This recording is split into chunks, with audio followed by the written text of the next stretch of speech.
Voilà, j'en viens à l'étape suivante, la courbe du changement. C'est un modèle qui a été créé par Kübler-Ross et qui décrit l'évolution que crée en nous le changement.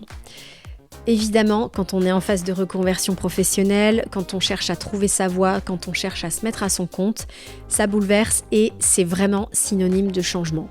Donc pourquoi je vous présente cette courbe ? Parce que ça peut peut-être vous aider à comprendre les états émotionnels par lesquels vous pouvez passer pour enfin arriver à cet état de succès. Donc quand on est dans cette phase de changement et que ce changement est amené par quelque chose de surprenant, eh bien il y a tout d'abord un état de choc. Alors, par rapport à la reconversion, ça peut être la prise de conscience à un moment qu'il faut changer quelque chose justement et que cette situation dans laquelle vous êtes ne vous convient plus et qu'il est temps de passer à autre chose. Donc la prise de conscience, eh bien, ça peut, le déclic en fait qui se crée avec ça, ça peut également créer une situation de choc. La deuxième étape, eh bien, c'est d'être dans le déni, on n'a pas envie de voir. Tout ça, c'est lié à de la peur, hein. On préfère parfois mettre la tête dans le seau, ne pas voir la réalité des choses parce que ça nous fait peur et que ça ne nous convient pas. La troisième étape, après le déni, eh bien, c'est la colère, la rébellion. On n'est pas d'accord, on n'accepte pas la situation. À nouveau, c'est une question de peur également. On s'insurge contre ce qui se passe. C'est pas satisfaisant, c'est pas ce qu'on veut. Pourquoi c'est comme ça ? On comprend pas. Et donc, voilà, on est dans un état de colère, qui est vraiment une émotion qu'on connaît tous. Donc concernant la colère, quel est le lien par rapport à envoie du lourd sur ta carrière et ce souhait de reconversion ? Je pense qu'il est assez évident. C'est le fait de ressentir une forme de frustration par rapport à cette insatisfaction. Mais pourquoi ça m'arrive à moi ? Pourquoi il y en a d'autres qui sont bien dans leur job ? Pourquoi moi je suis pas bien ? Pourquoi ça se passe pas comme je le souhaite, etc. Et à ce moment-là, on n'est pas encore conscient que cette phase de colère, elle peut se solder par quelque chose de positif. L'étape suivante, c'est celle de la négociation. Alors ça peut être négocié dans son environnement professionnel actuel pour essayer d'améliorer les choses, pour essayer de trouver des solutions, pour obtenir gain de cause par rapport à ce qu'on souhaite. Ça peut aussi être une négociation avec son entourage, si on a un projet particulier, le faire accepter, obtenir l'approbation de son conjoint par exemple, ou dans le cadre de l'organisation familiale avec les enfants.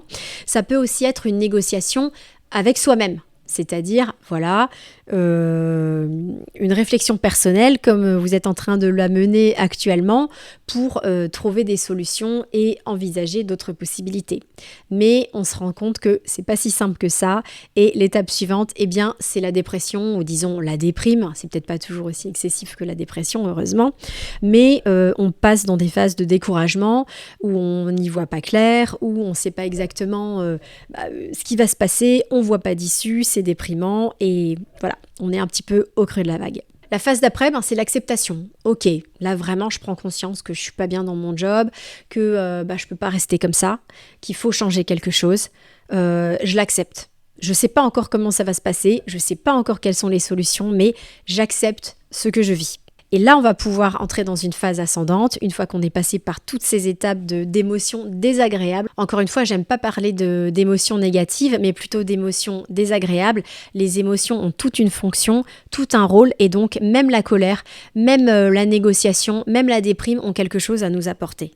Et c'est souvent quand on passe à l'étape suivante qu'on s'en rend compte. Une fois qu'on a accepté la situation, eh bien, la phase d'après, c'est l'expérimentation. De toute façon, une fois qu'on a accepté ce qui se passait, qu'est-ce qu'on a de mieux à faire que d'essayer de tester les choses, d'expérimenter, de voir, de se prouver à soi-même ce qu'on est capable de faire. Après l'expérimentation, dans le modèle des étapes du changement de Kübler-Ross, on a la décision. C'est-à-dire qu'on a expérimenté certaines choses, on a testé, on s'est prouvé, on a commencé vraiment à gravir les échelons, eh bien, on va pouvoir, grâce à une certaine lucidité gagnée, prendre des décisions. Et enfin, dernière étape, c'est l'intégration. Là, le changement, il est déjà bien amorcé. On est lancé, on commence à voir son avenir différemment. Donc, prendre conscience de ces étapes, c'est quelque chose d'essentiel pour déjà savoir où on se situe. Et c'est pas bien ou mal d'être dans telle ou telle phase. Disons que ça fait partie d'un processus naturel et humain, donc c'est pas grave. L'essentiel, c'est d'arriver à passer step by step à l'étape suivante et de pouvoir arriver vers quelque chose de constructif et de positif. Cette citation, je l'adore, d'Albert Einstein. C'est pour moi une grande source d'inspiration. J'adore toutes ces citations et celle-ci en particulier. La folie, c'est de faire toujours la même chose et de s'attendre à un résultat différent. Donc vous voyez, même pour faire le lien par rapport à toutes ces peurs, on se rend compte qu'elles viennent plutôt nous polluer qu'autre chose. Et donc, il faut outrepasser ce cap, même si c'est compliqué, et passer et s'autoriser à aller vers ce changement pour essayer d'obtenir un résultat différent. Sinon, on ne peut pas se plaindre de sa situation. Et je le dis en toute bienveillance.